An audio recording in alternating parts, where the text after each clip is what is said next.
So Rene and Otto will present an overview of the right-of-way services program and what we permit and why, and with particular focus on street, lane, and sidewalk obstructions for work in Raleigh's downtown, as well as how pedestrian accessibility can be maintained during construction. Rene and Noah will also discuss specific programs such as integrating public art into the work zones, and they will lead us on a short walking tour afterward to the different work areas downtown. So with this, thank you, and please welcome Rene and Noah. Thank you, everybody. I really appreciate you guys coming out. I'm very nervous right now at this point. I'm going to try to loosen up a little bit.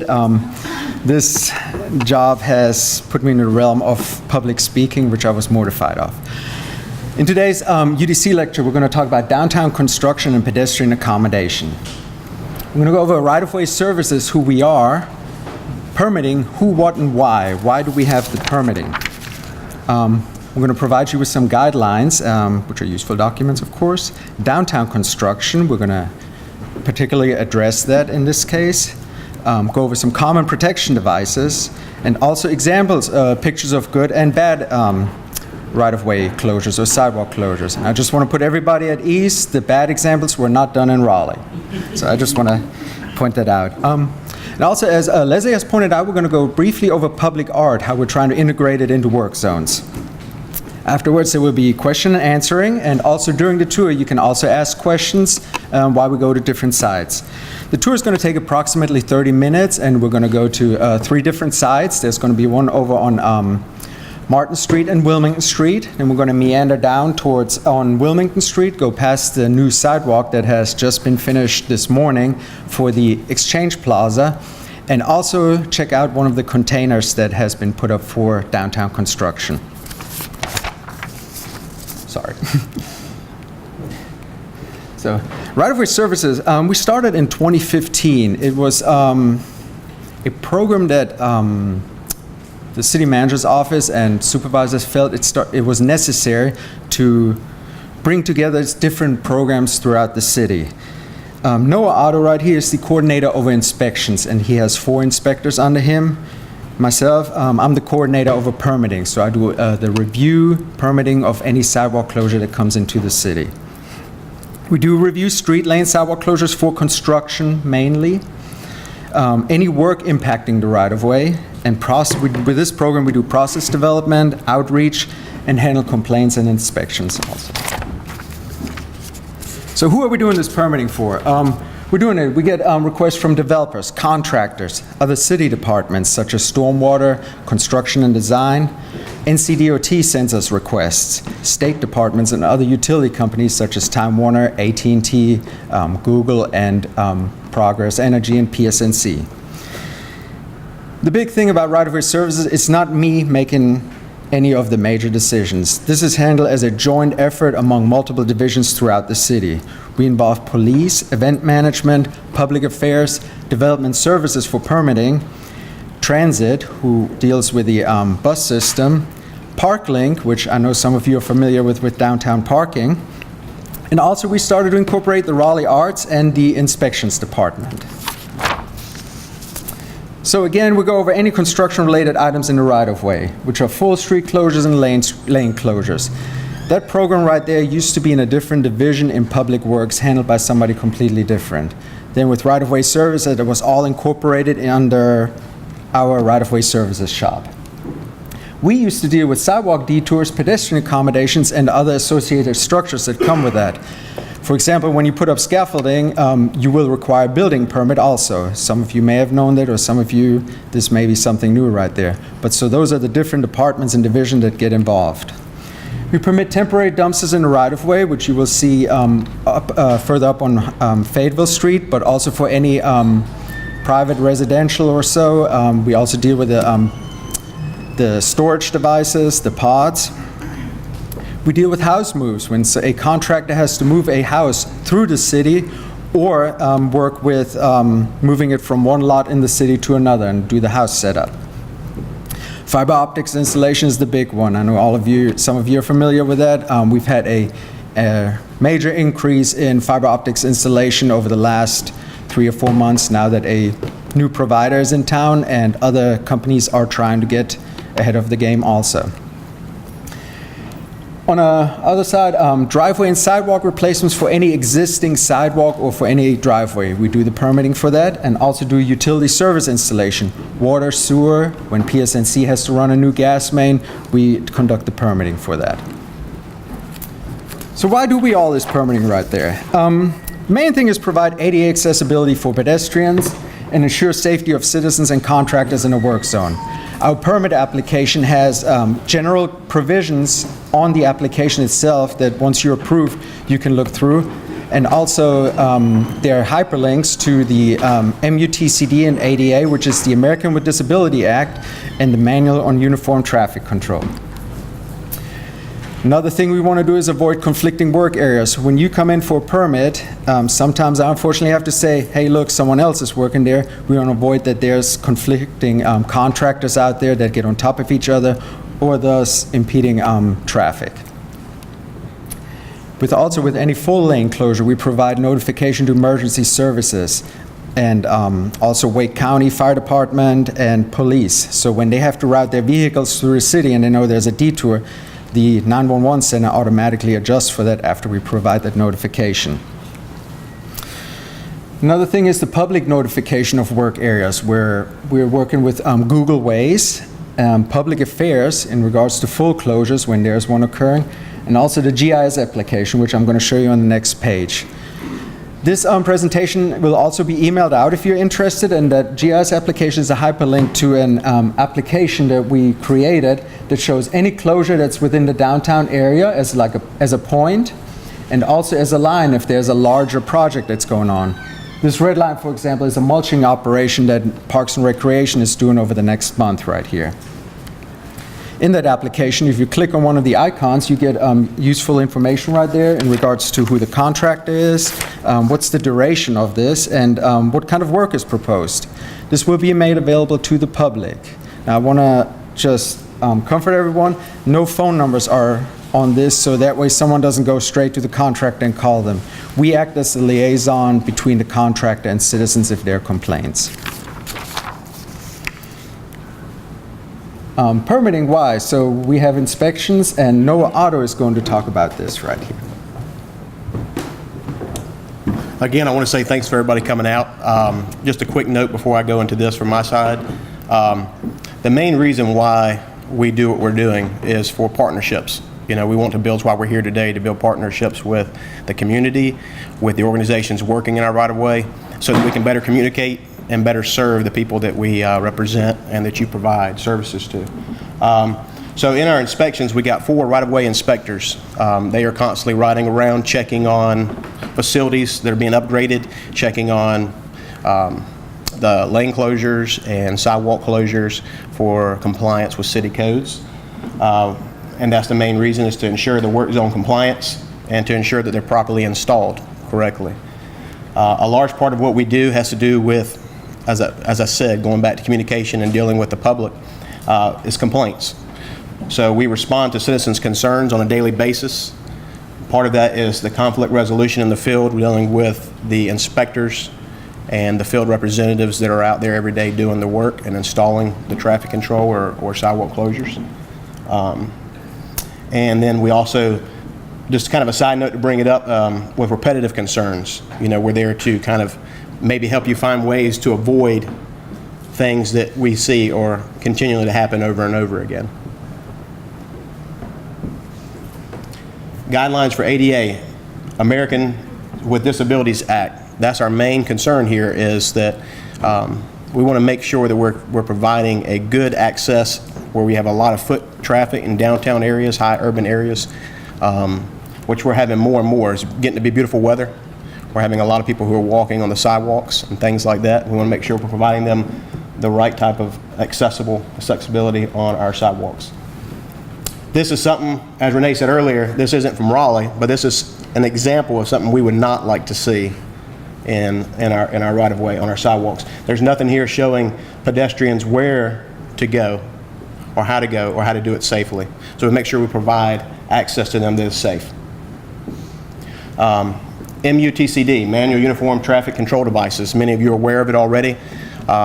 But many times, I myself and the inspectors like to brush up on this to make sure we are up to date, that we're providing the correct minimum standards for lane closures and for sidewalk closures. We did bring some handouts with us back in the back, some flip books for those of you who may need to kind of brush up or kind of get some more information on it. As well as we've got some Making Great Strides work that Rene has worked on, and Paul. And we'd like to pass it out. You can pass it out now. So Noah has brought up the document for Making Great Strides. What you saw previously was the ADA requirements and MUTCD requirements, which are, MUTCD is a document, some of you are familiar with it, it's a few hundred pages. The small section in there, what we basically did with Making Great Strides, we took what is written from a legal standpoint in codes and put it into a real-world use. Probably about 5 years ago, that picture that you saw previously right there, that may have been common in Raleigh or so. But also, once we started reviewing plans for pedestrian detours, and once construction started again, contractors and engineers were asking us, well, what do you want us to do? So, what do you want us to do? So from a review standpoint, what do you want us to show on the plans? Once the document was requested, it started in Public Works under Bradley Kimbrell. He was the first one to tackle that project, and now he has moved up to be the manager of the Customer Service Center. So we had a small delay, and then it was passed to me once we started right-of-way services. But this document right here that you're looking at, it's not a compilation that was done strictly by me. A lot of the other reviewers that were involved from our shop and a lot of other divisions were involved to make this happen right there. And it's basically it translates the ADA and the MUTCD into real-world application. And you can also find that on RaleighNC.gov, this document right there in a PDF format. It's rather large, but if you do the keyword strides, it will pop open. So these guidelines right here, within the document itself, we have definitions and terminology. What do certain things mean? What does ADA mean? What does PROWAC mean? We give planning and design considerations. Before anyone starts working on a site, what is around you? Are there bike racks? Are there street trees? Anything like that needs to be taken into consideration because this is all public infrastructure that could get damaged during construction. We give examples of different protective devices, such as Type 3 barricades, water-filled barriers that can be utilized.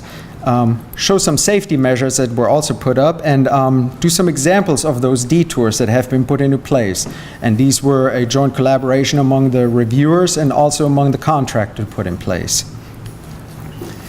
So for downtown construction itself, it's different departments. Again, like I said, we don't do this by ourselves. There are different departments involved.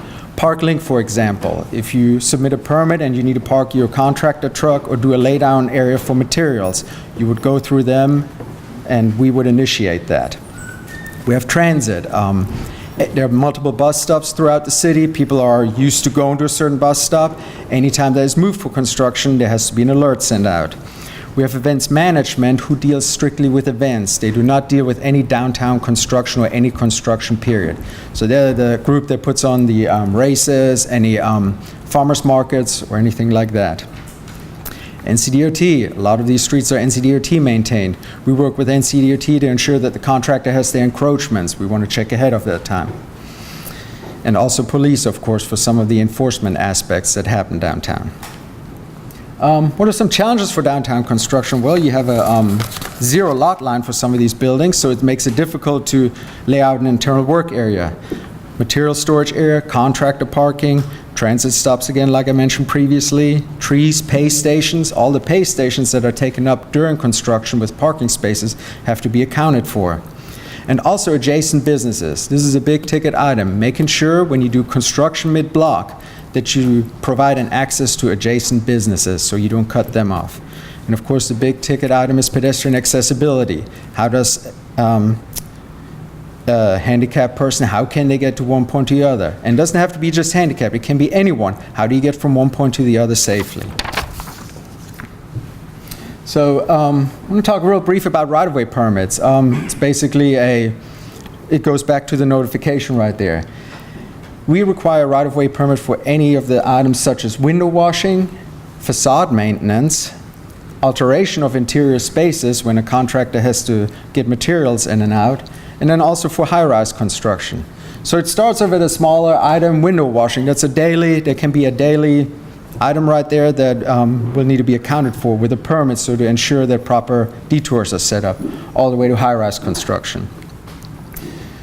Plans are may be required depending on the impact of this. So if someone is doing 4-hour window washing work, we will still need a permit, but we may not require a plan. For larger work areas such as interior alteration, if the right-of-way has to be utilized, or for high-rise construction, we do need to see plans, and we work with all the different departments to get it into place. Of course, all vehicular and pedestrian accommodations have to be per ADA and MUTCD, and plans and permits must be approved prior to the start of work. That's a big ticket item right there. Make sure you have all your permits in place, because what you don't want to happen is you start your work area, you don't have all your work permits in place, and another inspector comes out and shuts the job down. The common protective devices that I mentioned before, the most common one is the Type 3 barricade with a tap rail. And the tap rail is a leading edge between 2 inches and 8 inches on the bottom of that. What that tap rail does, when a visually impaired person has a walking stick, they feel basically with that stick along the sidewalk. When they hit that bottom rail right there, they know, oh, I'm alerted, I need to make sure I get around that right there. Signage. We're going back to communication. Signage is the best way to let someone know ahead what is, that there's an obstruction. Another big ticket item, as I mentioned previously, subway entrance right here. Make sure you let folks know that adjacent businesses are open. Somebody gets to a work site like that, they're like, oh, I can't eat there now. Right here, water-filled barriers, which provides a great separation of vehicles and pedestrians. Now, the caveat here is that water-filled barrier has to be filled to be effective. Right here is a good example that we did at North Wilmington and Peace Street right here. Right here are the state buildings. Right here was a transit stop that had to be shifted further up the street right here, so this construction can occur and we can use that as a pedestrian corridor. That project is now finished, and it worked with great success, I would think. Cones and barrels can be used on a small scale. Please do not do this right here. I've actually had someone ask me yesterday if they can just put out some cones with a tape, and unfortunately that will not alert anyone that's visually impaired that something's going on. They may end up running into it. Another one of the detours, this is probably the first detour that we've done. When the restaurant up at Salisbury and Hargett Street, when the contractor came in and started doing some alterations, they shut the sidewalk down. Now, downtown is big on pedestrian, but right up there in that area, there are also council members that are very aware of what's going on. So the questions came up, why are we shutting the sidewalk down? Why can nobody get around? There are businesses on the side, no one can get to them. So the review team worked with the contractor to get a platform established in a parking area right here to provide a detour. I don't know if some of you remember this detour right here. It was in place for at least over a year, I would think. This right here is something we want to avoid, that people just walk along the side of any fencing. Now, the thing we don't know is if there was signage ahead. Some folks will take the shorter path and walk around a barricade that you put up. But you have done everything you can to protect the pedestrian. Right, here's another picture of the sidewalk of the detour on Hargett Street, how it was utilized. The barricade was up right here with a little tap rail right here on the bottom, and pedestrians were able to get around. Right, here's a sidewalk detour that's leading into a container that I will speak about in a little bit. And for some of you folks, you do work outside of downtown also. And just one thing I want to point out, this was a shot at Linden Road in Creedmoor. The big thing is, if you have to set up work vehicles or do any work in the sidewalk or so, set up signage that is sidewalk closed ahead here and put up a barricade at your work area. A cone, unfortunately, does not suffice. This is a big ticket item also around school areas and any large pedestrian generators in this type of environment. This right here, please don't do this either.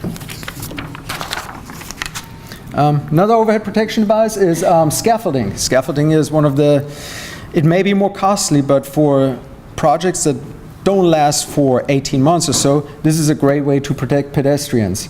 The plywood right here that's shown served as a tap rail also, so when a visually impaired person, they were able to feel their way into this. This was set up for some window cleaning that was done, and what you don't see here is when the spray came down, it was around the same time, I think, as the Legionnaire's disease was discovered for the rooftop HVAC devices.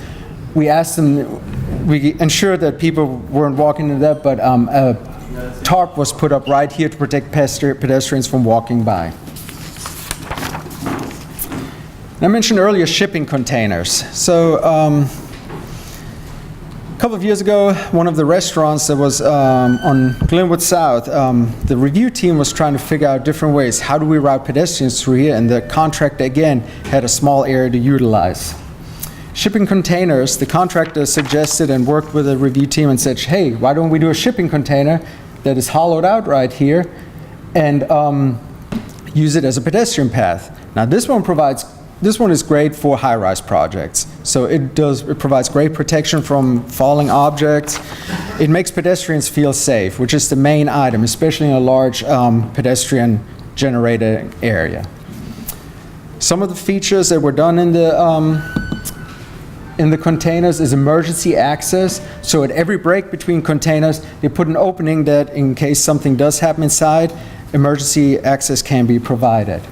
Overhead lighting is required for night when folks walk through it, which also work with the inspections department to get a electrical permit for that. And also I want to say all these containers also have to have engineer certification that it will protect from falling items, which is handled by the inspections department by the building division.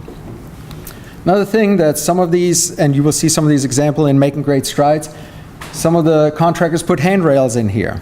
Also smooth surfaces. If somebody has to come in here with a wheelchair, they don't start hopping through basically. So they try to make all the edges smooth. First container detour was utilized on Glenwood South. They did the setup, and then what I heard was that they were great for the pedestrians out there. After that, they followed at North Hills, on Hillsborough Street itself, and also in downtown. And downtown is going to be one of the ones that we will visit later. Leslie mentioned public art. Public art is something that citizens initiated that by one of the projects that happened downtown to, like I said right here, make a work zone look less like a war zone. So it's another item we're doing over at CAM, where the Dillon project and also Union Station is getting ready to go up. The city is partnering up with the contractors to make sure we can spruce some of these areas up. But it can be initiated by the contractor or citizens who will work with Kim Curry Evans in Parks and Recreation.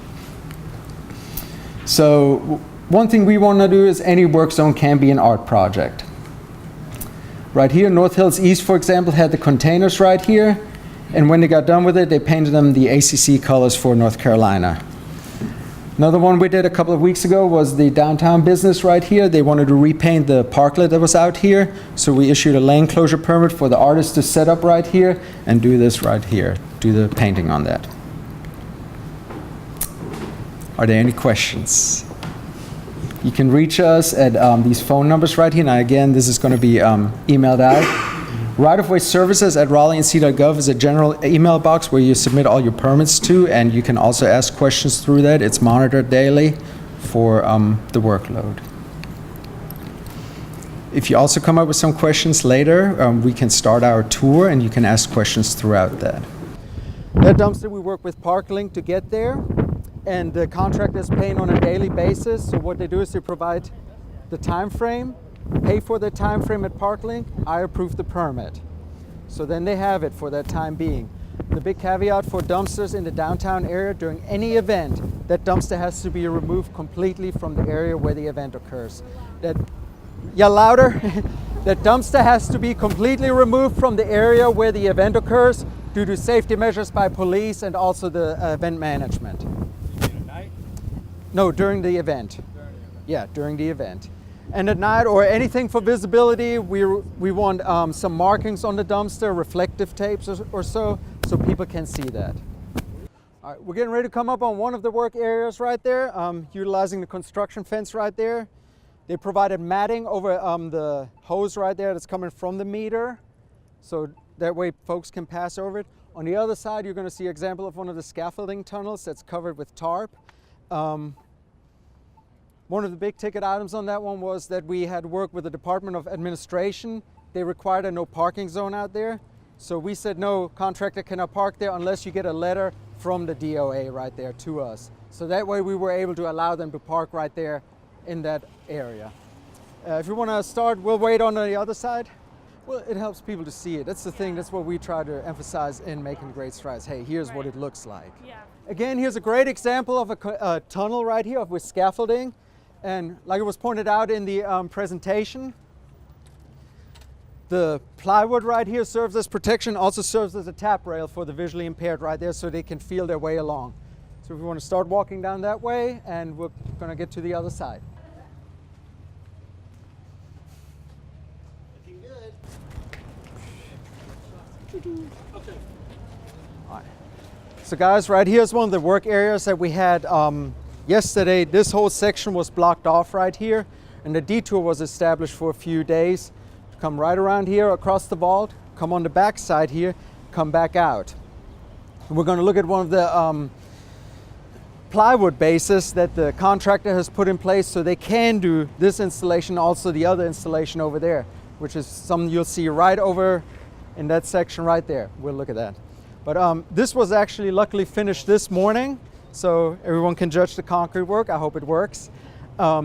But yeah, we had to work with the contractor to get the detour wrapped right around here so they can do the work also. We're very aware that you have to do work out here. It's not that we're saying, no, you cannot do that, but we have to come up with methods to accommodate that. If we go right here. So this right here was a shorter detour. You saw something similar in the examples that was done in Hargett Street over a long stretch right here. Here was a short detour that the contractor utilized so they can install all this right here. And it's worked pretty well. Of course, weather's going to affect it, but what we look for is that contractors maintain their detours, so that way they'll be accessible to everyone. We're going to keep walking down, and that'll be the last stop on our tour, except the final stop over there. We're going to meet the contractor down there for one of the container examples that we presented. Yeah.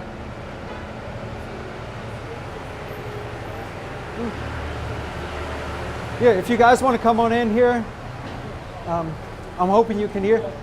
So this is one of the examples of a container utilized for downtown construction right here. Mike Dernbacher right here, he is the main contractor and he's going to speak real brief about it. One thing you see again that we point out, there's lighting in here. We have the emergency access points right over there, and also for ventilation you have these openings right here. Sure. But Mike, if you want to speak some about this. You only really have a couple options for overhead protection in the downtown scenario. One would be the scaffolding scenario, which you see from time to time, but for the amount of footage that we needed to do, we have this street and Blunt Street mimicked. So we had, half of a block times 2, and the cost with the erection and the dismantle of the scaffolding just for a 24-month project just is astronomical when compared to facilitating the use of some type of container with minor modifications to your typical shipping container, which you can buy from just about anybody. You can get them on the ground pretty much instantly, and the framing that we had to do to connect container took 1 week. So as far as erection and dismantle, they're similar, if not better, to a traditional scaffold system, and you're not paying the monthly rent because we actually just purchased them. So, and everybody wants them at the end of the job, because my steel guy is going to be taking these 3 off my hands, and an underground contractor took the other one. So essentially getting them gone at the end of the job is free for me, and getting them in the beginning of the job, it ultimately costs approximately 25% of what a traditional scaffold system would have cost us through here. Not to mention any type of work we would have to do to deck a scaffolding system, because we had to rip out all of the sidewalk and curb and gutter during the job for underground utilities to get in. So these cover any of that. It's a full system, and very, very, in the grand scheme of overhead protection, it worked really well for us. Great. No, thank you so much for coming. And you would be able to utilize that again at other jobs also if you would want to, if correct? If we had another project going downtown in an urban scenario, we would have taken these right over to it. Great. And your traditional towing company can pick them up and put them down, and you know, we've already had the modifications to them, so they'd be great to use and reuse on any other projects you had. Great. It was well worth everything we did for them. I'm glad it worked out for you. Thank you, sir. Take care, All right, everybody. thank you. Thank you so much. There's easy access right here for fire department. The edges right here were smoothed out, so people in wheelchairs were able to pass by. Be that way? So, and the question is, how would a handicapped person pass along here? So, unfortunately, and we hate that this happened, but throughout the construction, throughout all the weathering, there used to be a nice section where a handicapped person could access through here. The container is actually going to be dismantled within the next 2 weeks right here. So what happens here in this case, unfortunately, it would have to go across, come back this way to enter through the container. It's a very unfortunate incident that has to happen, but during the construction, we require that the contractor maintain accessibility at all times. Well, thank you all so much for coming. That was a wonderful walk through the city to learn about pedestrian accessibility and construction zones. Join us next month for our urban sketching workshop. Thank you.